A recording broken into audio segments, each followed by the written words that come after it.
Welcome back, everybody, to MUFC vs. Everybody, the Manchester United fan channel where we talk about everything and anything related to Manchester United.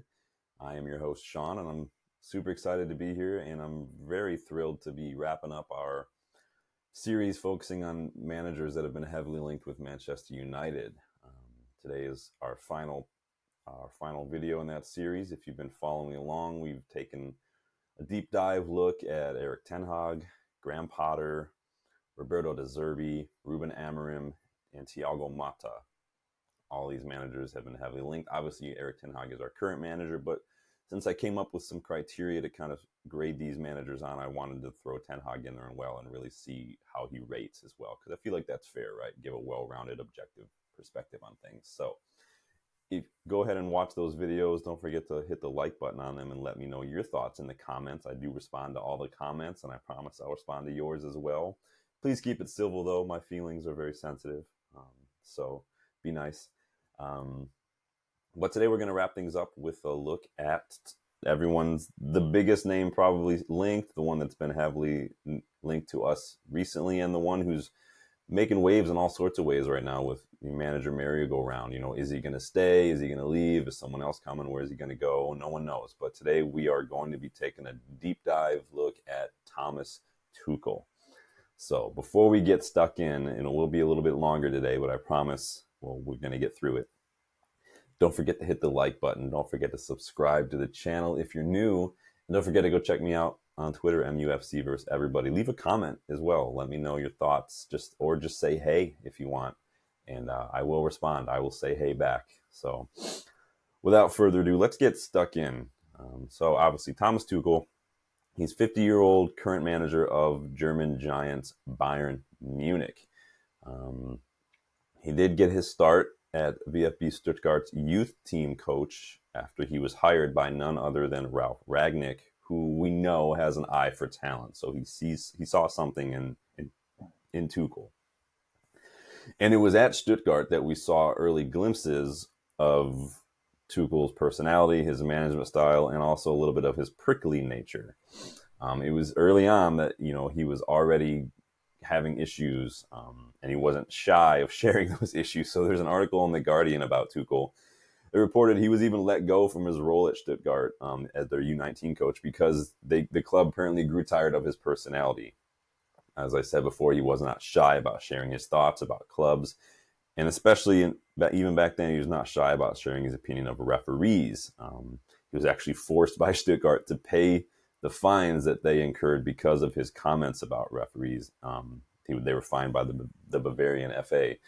And Tuchel was forced to pay them, which he agreed to, fair play to him, but still, he's a bit spicy when it comes to getting angry at those kind of things. So when he left Stuttgart, Tuchel became the youth team coordinator for Augsburg, another German club. Then after a few seasons, he was promoted to the manager of their reserve side. And actually, during that time, he managed a young German player by the name of Julian Nagelsmann as well. So a little bit of fun trivia. So despite his sometimes angry nature, it was clear that Tuchel possessed a tactical knowledge of the game and lived, ate, breathed, dreamed football 24/7. He is an obsessive football mind. He is always thinking about football, trying to get an edge, trying to do anything he can. So it wasn't long before Tuchel was being looked at by bigger clubs in Germany, and it ended up being Mainz that appointed him as their manager in 2009. So he's getting an early start there. That was a long time ago. He was in his late 30s at the time. So Mainz's job was a big challenge for a tactical thinker like Tuchel. The players simply just, compared to the rest of the league, they were just not in the same caliber. And so he had to adjust. He showed off his ability to be flexible and be adaptable and get the most out of his players by again, looking at the priorities, looking at the goals, and playing in a way that it worked to achieve those. Now, it doesn't mean he just parked the bus. He organized his players in a way that just made them strong defensively, but also took advantage of their skills. So he played long balls. He taught them how to press effectively, overload sides of the pitch to limit opportunities for the opposition to launch attacks. He basically stifled them, which is good. This is also where we started to see Tuchel's man management and his ability and his preference and passion for instilling a culture within a club, a culture of respect and unity. In his first days at Mainz, Tuchel set out to incorporate a set of expectations and rules for behavior and interacting with each other based on respect. He wanted everyone to greet each other with a handshake, which that process started with him. He also didn't like that players were kind of coming and going from meal times without even really speaking to each other. They would leave before other people were finished. And to him, he was like, that feels a little disrespectful. So he asked them to spend at least 20 minutes just eating together in an effort to make meals a space for reflection and team bonding, right? But the players took to it because they ended up sitting with each other for like 45 minutes after their first meal. And he didn't even ask them to do that. They did it on their own because they felt something there. They felt like it was a good idea. So Tuchel believes that the stronger the relationships, the better the team will operate, and the stronger the trust with one another will be. So his ultimate message is we're all in this together, and a lot of this can be found from the chapter on Thomas Tuchel in Ben Littleton's book, Edge. If you guys haven't read this, please check it out. It is an awesome book. Obviously, we referenced it in our Graham Potter video. There's a chapter in here on Thomas Tuchel. There's a whole chapter in there about Athletic Bilbao. There's a whole chapter on team cohesion, on this cohesion index and manager turnover player. It's such an amazing book. I can't recommend it highly enough. I know I sound like a broken record, but it's a good book. And everything Ben Littleton writes that I've read has been a banger, and this one is right up there. So continuing with Tuchel. On and off the pitch, Tuchel sort of took Mainz to a whole new level, right? Under his management, the club reached its highest finish ever in the league, and they even qualified for European competition. And that was his first season in charge. His second season, too, was sensational as well. They won each of their first 7 matches, and they were even able to beat Bayern Munich at the Allianz Arena. That's huge for a club like Mainz at the time, especially. They finished that season in 5th with 11 more points than they did his first season. So he was, not only did he come in and get them to a good finish first season, he improved the next season in many, many ways. They were also he turned them into a high scoring team. They were only outscored in his second season by 4 other Bundesliga teams. So talk about a revolution, right? And this is what Tuchel was able to do. The next few seasons were a bit up and down. It was a peak, and then it kind of fell a little bit. So Mainz ended up finishing 13th, and then 7th in Tuchel's final season, which was the 2013-2014 season. He then asked to be released from his contract, and then after a bit of reluctance, Mainz obliged and allowed him to leave. And then he kind of took a year off, because it would be a year before he returned to management, when he famously took over Borussia Dortmund following Jurgen Klopp's exit from the club. So he came into Dortmund, and his first moves were to take a look at some of the player contract situations. There were some players that were kind of back and forth whether or not they want to leave. His first move was to lock down some of these important players. He didn't try to rebuild the club completely. He saw what was there, what Klopp had built, what the foundations were, and he wanted to build on that instead of tearing it down and starting over again, which is very smart when you come in. You don't want to reinvent the wheel. You see what you have, like you did at Mainz, work with it, build on it, and then slowly integrate, your style to that. Nothing wrong with that. He went unbeaten in his first 14 matches at Dortmund, but ultimately they finished second place. He did make it to the DFB Pokal final. They did lose to Bayern Munich on a pen shootout. And they were also knocked out of Europa League by Liverpool, who were managed by Jurgen Klopp at that time. So, bit up and down. I think that the 14 matches unbeaten, though, you're going to see that come up a few times, because Tuchel has an ability to do that with clubs.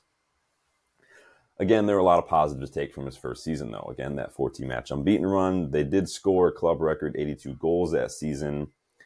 And he improved Dortmund's ability to just take care of the ball. He greatly boosted their average possession and their pass accuracy. Now, I bang on and on about taking care of the ball, keeping it on the ground, improving the possession stats, and the accuracy of passing. So And despite finishing second his first season, Dortmund's points total that season was actually the second highest in the club's history. I think they had like 78, 79 points that season. So that's second highest in their history.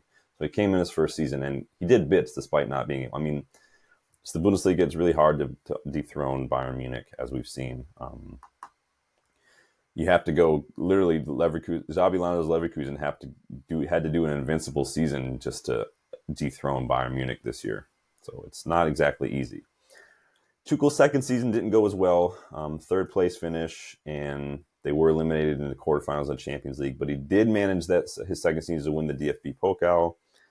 But it was then, again, we started to see him kind of quarrel with the higher-ups. You know, he and Dortmund CEO at the time, Hans-Joachim Watzke, were not getting along. There were several player sales, several player transfers that were signed off on against his wishes or even without his knowledge. And he left Dortmund just a few days after that DFB Pokal final in 2017. So he's starting to develop a bit of a reputation for being a bit difficult to work with when he doesn't get his way. Whew. You still with me? All right. Don't worry. We're going to move a little quickly from here because it starts to ramp up a bit. So this brings us to PSG. Tuchel took over 1 year after leaving Dortmund. It helps that Tuchel kind of takes a year off in between. It makes things a lot quicker for us on our end, right? So PSG made a ton of big purchases in Tuchel's first summer window, notably bringing Kylian Mbappe to the club. But despite all those players brought in, Tuchel started off very publicly complaining basically about the fact that they didn't strengthen their fullback position, which not a good look, not a good way to start that thing. You're seeing a pattern here with some of his public complaining. He did end up breaking a few Ligue 1 records, though. They won 12 straight, which, you know, similar to that stellar season at Dortmund. And he also had the record for most points in Ligue 1 by Christmas with 47 points after just 17 games, right? I think they only dropped like 4 points then, mathematically. So under his management, PSG also saw their largest margin of victory in a match with a 9-0 win over Guingamp, which that is how you pronounce it, Guingamp. If you remember, though, he was also eliminated from the Champions League that season by, Manchester United, one night in Paris. Oh, I screamed so loud when Rashford put away that pen. Trivia, that was Rashford's first team pen for the club, the one that knocked PSG out of the Champions League. I think what I remember most, besides celebrating, was the look on Neymar's face and then the temper tantrum by Neymar later on social media. But any excuse to throw that little bit of history in there, right? Let's all take a moment to reflect. All right. Tuchel did, however, lock in Ligue 1 that season with 6 matches to go in the season, which ended up being his first league trophy as a manager. He lost the Coupe de France, though, on pens, so it's kind of a mixed bag. But since you're expected to win the league at PSG, sort of like Bayern Munich, it's almost a given. You go into the league, and even nowadays with like Man City, it's expected almost that you win the league. It's the Champions League that becomes the new standard. Same at Real Madrid. Tuchel's second season at PSG saw them miss out on the league title, but that was not because they lost matches or anything. It's because COVID canceled Ligue 1 that season. He did end up winning the Coupe de France after that was postponed and then replayed. And he did make it to the Champions League final that season. If you remember, they lost to Bayern Munich in the final. Comes to his third season at PSG, which ended up being his last season. And this was largely due to, again, more of these feuds with the higher-ups at the club, becoming more frequent, more public, especially when it comes to transfers. It came to a head when Tuchel asked for a center-back, and instead the club signed Danilo Pereira from the Portuguese league, who was a defensive midfielder. So in an act of very kind of public defiance, Tuchel played Danilo Pereira at center-back instead of center midfield, which is just, it's insane, man. And he ended up getting sacked December of that season. But he did end up leaving PSG with the best win percentage in Ligue 1 history, which was 75.6% win percentage. So Chelsea time now. He wasn't out of the job for long, Tuchel, and he actually took over in January 2021 at Chelsea after Frank Lampard was sacked. So I read that Tuchel actually didn't want to take over at Chelsea mid-season because he wanted a preseason with the players. And I've told you before, preseason is very important. Allows you to assess the squad, allows you to start implementing your tactics, and allows you to kind of just see how things are going to look moving forward. Shake off some of that rust. So, but he did end up taking over. I think that Ralph Rangnick was actually approached for the interim job, and he turned it down. So Tuchel ended up just joining anyway. Again, he got off to a flying start at Chelsea. They went 14 matches unbeaten. Again, that's crazy that he's done that now at a couple different clubs. He became the first manager in Premier League history to keep consecutive home clean sheets in his first 5 matches, which, again, defenses win titles. You can keep clean sheets. This is why for so long defenders are severely underrated in the transfer market, because you could score 5 goals and still concede 6. Clean sheets are at least guaranteed a point. That's why when defenders make these crazy blocks or something, when there's a one-on-one or something, like, it is celebrated largely because it is so important to keep those clean sheets and to defend. So we're now seeing defenders become a little bit more pricey, but I think that's because just football in general. But anyway, he also made it to the FA Cup final that first season, but they did lose to Leicester City in that final, which, you know what? I don't have a problem with. Leicester deserved to win that. They had a decent season. And then he did make it to the Champions League final with Chelsea that first season, if you remember. They beat Atletico Madrid, they beat Porto, and they beat Real Madrid along the way to the final. And then they eventually beat they beat Man City. Some would argue that Pep beat Pep that final. He did kind of tinker a little bit. Chelsea won 1-0. So City failed to score in that final as well. So now he's got a Champions League under his belt, some Liga, and we're going to see what happens next. So the following season, his second season at Chelsea, Tuchel went on another unbeaten run, which went to 12 matches. Like, this guy just loves to go unbeaten, man. It's insane. But we start to see his public criticism of referees kind of creep back in, specifically after being knocked out of the Champions League by Real Madrid that season. They made it to the FA Cup final again, but then they lost to Liverpool on pens. And then the next season, Tuchel's fury with the referee reached new heights or new lows, depending on how you want to look at it. He was sent off for a bit of a touchline thing with Antonio Conte following a match against Spurs, and he was fined for that. He was fined again for criticism of referee Anthony Taylor, and then he was sacked in September of 2022. And I've mentioned before, Tuchel he's very picky with the transfers. He doesn't expect to have to be so hands-on, but he expects that his input is at least heard and followed, at least to some extent. At Chelsea, he was reportedly not happy when he was forced to play a larger role in the transfer negotiations and the policy and the planning after Todd Boehly came in and took over. Because remember, they had to let go a lot of people following Roman Abramovich leading. Maria, I forget her last name, and another person were let go, and that forced Tuchel to kind of have to step in a little bit. He actually sent his agent to go handle a lot of that stuff. But he also wasn't too happy with the club's transfer policies overall. And I think that we all know that Todd Boehly's transfer policies have not been great. Specifically, so Dennis Zakaria was signed on loan without Tuchel's involvement. And then he was also denied other targets that he wanted. So, welcome to management, right? That happens everywhere. We complain about it at United all the time. United managers have complained about it all the time. Managers don't always get who they want.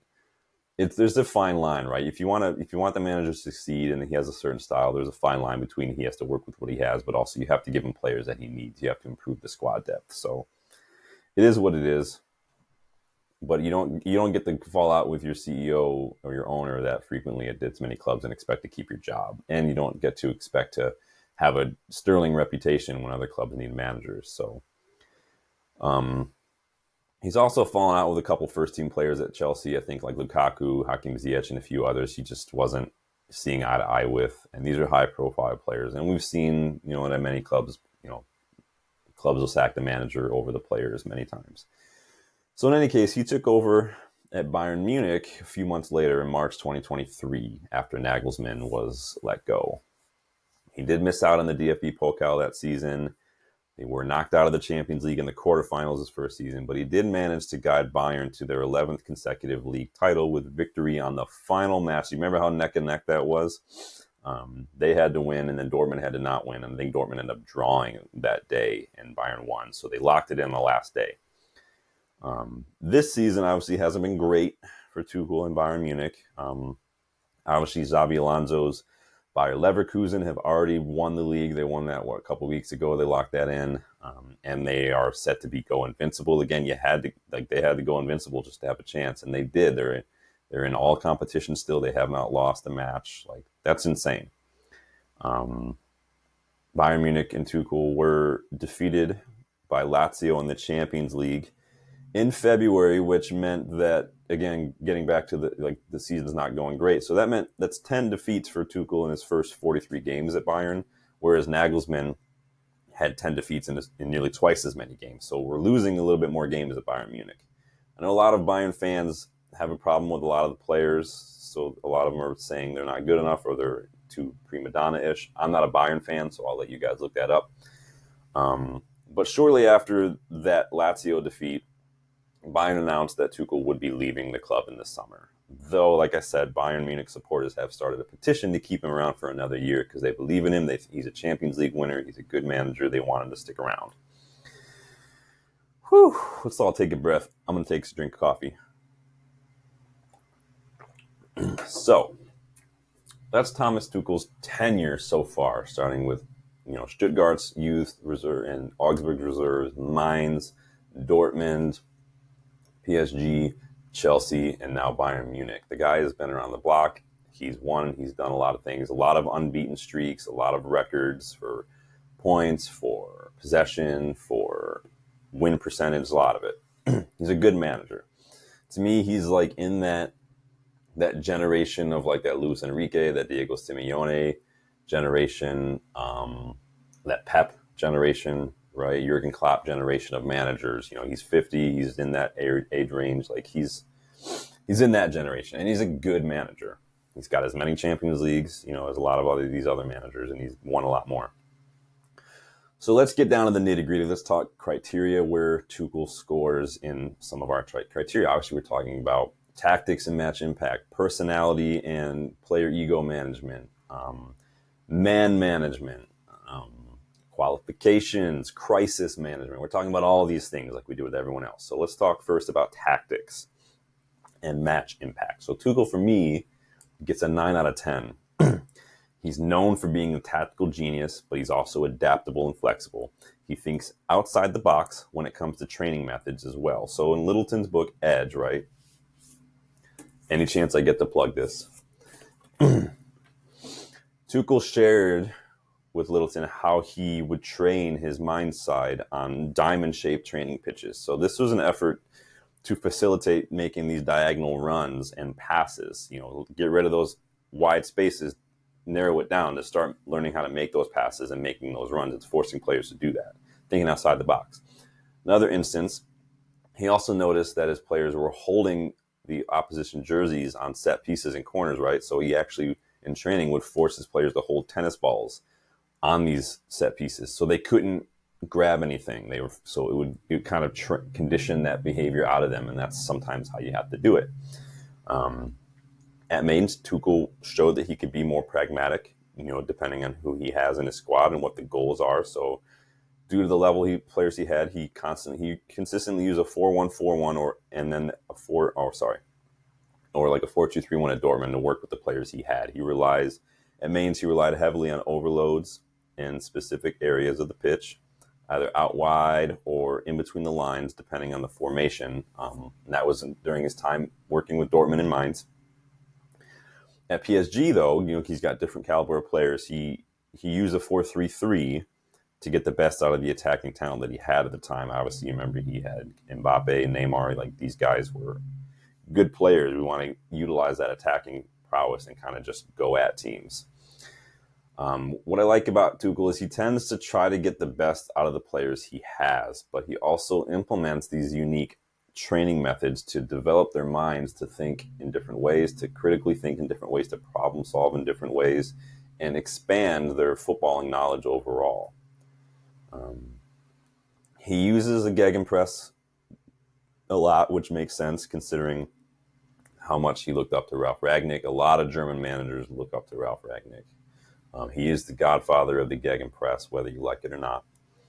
Tuchel's a big fan of overloading space, using the fullbacks to create overloads and then allowing that to free up space for the wide attacking players. So at PSG, he showed off a lot of his adaptability as well. He lost key players to injury. He would change tactics to adjust to those losses. Didn't try to force it. So he sometimes relied to like a 3 at the back or 5 at the back, depending on how you want to look at it, like a 3-5-2/5-3-2. But then he'd also switch to a 4-4-2 when it was time to press a little higher. So he's known for doing this a lot, for switching up formations a lot. At Chelsea, he changed formations all the time and also his lineups very frequently. He switched to like a more frequent 3-4-2-1 at Chelsea, using those wing backs to progress the ball and to maintain that width. At Bayern, they press a lot. So if you watch their match this week against Madrid in the Champions League, you saw, like I noted, Konrad Laimer, like he had these specific pressing triggers, and Konrad Laimer would press the heck out of Real Madrid. Laimer understood the assignment this week. And in fact, I did know, though, that I noted a stat. So Bayern, they had 93.7% pass accuracy against Real Madrid, which ended up being the highest pass accuracy by one team in a single Champions League knockout match over the last 9 seasons. So they were able to move the ball very effectively, very carefully, very accurately, and they were able to stifle Madrid. I think that was a match that showed a tactics versus a quality kind of show off. It seemed like Ancelotti was relying really heavily on the quality of his players, and that's how you do things at Madrid, right? You put the best players in their best positions and play to their strengths, and you kind of plan for the best, which can work or not depending on the players. But when you get a heavily drilled, very tactical side, very energetic side like Bayern, it's difficult. You got to find a new gear in that case. So they ended up drawing 2-2, obviously, but Ancelotti is going to have to do something a little different next time if he wants to get the best out of that side. So Tuchel has been known to change formation several times in a single match, which can be frustrating. And that's actually rumored to be a big part of why Nagelsmann lost his job at Bayern, just changing too much. It can be very frustrating, very confusing for players. Tuchel is very tactical, but see, the problem is, again, at United, he's going to inherit players who just don't have it. Like, these players haven't been able to implement any sort of tactics like from Rangnick or Ten Hag. So with Tuchel, Tuchel's shown that he can adapt. Unlike Ten Hag, who doesn't change his philosophy based on his players, Tuchel's shown that he does. He does ask a lot of his players, but he does show that he's able to adapt. So that could put him in the plus, but it also could put him in the minus depending on the players that he has trying to implement those tactics. He does have all those unbeaten streaks, though, even at Mainz. He was able to beat Bayern more times than they lost to Bayern. And they actually beat every team they played at least once at Mainz. So for a tiny little club like Mainz to get to their highest ever league finish, that's a big deal. So Tuchel's shown that he can do it tactically. But where does he stand with man management and the egos at the clubs? I'm going to go ahead and throw that as an 8 out of 10. As we explored, Tuchel has utmost respect for his players and his staff, and he tries to foster the club culture that reflects that from its foundations. He doesn't tolerate disrespect, no matter who it's directed at. And an example of this, so in that book, Edge, again, Littleton and Tuchel recall an instance that happened at Dortmund, where a Dortmund player snapped at the kit manager at halftime because he couldn't find his shirt. He was actually sitting on it at the time, didn't realize it. So Tuchel actually took him aside, took the player aside, and told him that the behavior was unacceptable. And the player apologized to the kit manager right away, and it was all forgotten. Tuchel will see that, whether it's the kit man, the tea lady, the receptionist, you respect each other. If you don't do it, he's going to call you out for it. And he held his players to a higher standard. So furthermore, Tuchel wants his players to be switched on and engaged in the process. So again, in Edge, Tuchel talks about that he'll sometimes even look at his bench during a match, and if he sees players who are just kind of disengaged and not really paying attention, they're moving off, he won't pick them because he wants them to be switched on. He wants them to be engaged. He wants them to be tuned in, and I like that in a manager. I'm not too ashamed to admit that one time when I was probably about 8 or 9, I had just played, when I was playing youth club soccer, I'd played almost the entire match, came off as a sub, went to get something to drink. And then I was kind of joking around with the other teammates, wasn't really paying attention. And then I got kind of snapped at by the coach for not, being serious. And I'm like, okay, cool. At the time I was a kid, I didn't care. But looking back, I'm like, okay, I get it. So Tuchel also utilizes young players. So he relied on youth heavily during his first season at Dortmund. He signed a lot of young players. I think he signed like a young Dan Axel Zagadou, Mahmoud Daoud, Christian Pulisic was a teenager at the time. And then they have youth players, obviously. He knows the importance and the potential of youth players, and he trusts it. He admits that it's his responsibility as a coach to instill ideas and principles of play, but then he trusts his players to find their own solutions to these problems in situations during a match on the pitch. But then he also fell out with a lot of Chelsea players too. So it's like, but that's why I give him an 8 out of 10. It's the falling out with some of the players that gives him a couple ticks down. But we've seen that he just demands a lot, and sometimes that comes out in anger. Number 3, big club pressure and personality. I gave him a 6 out of 10. So he has managed several big clubs since leaving Mainz. You could argue, though, that the pressure of a big club does get to him as he's fallen out with players and higher-ups at each of these big clubs, and then obviously the referee situations. It would be a little harsh to blame him for Chelsea struggles, as it's pretty much academic at this point that a lot of Chelsea struggles are down to Todd Bowley. Tuchel won in the Champions League, but because the most dangerous time for any manager is a new ownership and whatnot, like Tuchel was making a lot of mistakes, and he still does make a lot of mistakes. And Bowley makes a lot of mistakes, not Tuchel. And Tuchel kind of was the easiest thing to change at that point. The big problem, though, is that Tuchel's feuds have seen him stick around for only a few seasons at each club, which isn't ideal for a club like United, who are trying to rebuild, trying to foster a new culture and a new change. And they have plans for the long haul, right? We have long-term vision. So we want managers who we can trust to stick around a little bit, just like we want players who are available. Number 4, crisis management. I gave him a 7 out of 10. So he has adapted to a lot of different situations that he finds himself in, Thomas Tuchel, whether it's tiny Mainz or giants like PSG and Bayern. He's also shown that he can adapt when key players are injured. He can adapt when he doesn't have the higher caliber of players of other clubs in the leagues. That means changing formations, changing tactics to adjust. He is the first Bayern manager in a decade to not win the Bundesliga, though. But he also does have Bayern in the Champions League semifinals, so it could even out. But it's a big deal at Bayern to miss out on the Bundesliga after winning it 11 consecutive times. But maybe that's what that league needs, honestly, is a bit of a shakeup, because honestly, one-team leagues are boring. That's why no one watches the French league, really. And so it's these crises, though, that tend to cause Tuchel problems, whether they're smaller scale, like referee decisions, or recruitment disputes on a large scale. He'll have plenty of both of those if he joins United or if he comes back to the Premier League, because we know their standard of refereeing is garbage in the Premier League. It's the shakeups at United are going to be hopefully better than they have been, so maybe it's a better time for him to potentially join United, but still, it is United. We're still a long way to go there. So it might not happen as quickly or as well as he would like right away, which could cause problems. You could go from being the most beloved manager in the world to being the media's worst enemy too, simply by taking the United job. We've seen a lot of managers get treated like garbage as soon as they join United. Jurgen Klopp could come to United tomorrow and be treated like garbage. Pep Guardiola could come to United tomorrow and be treated like garbage by the media. That's just the way it goes when you join United.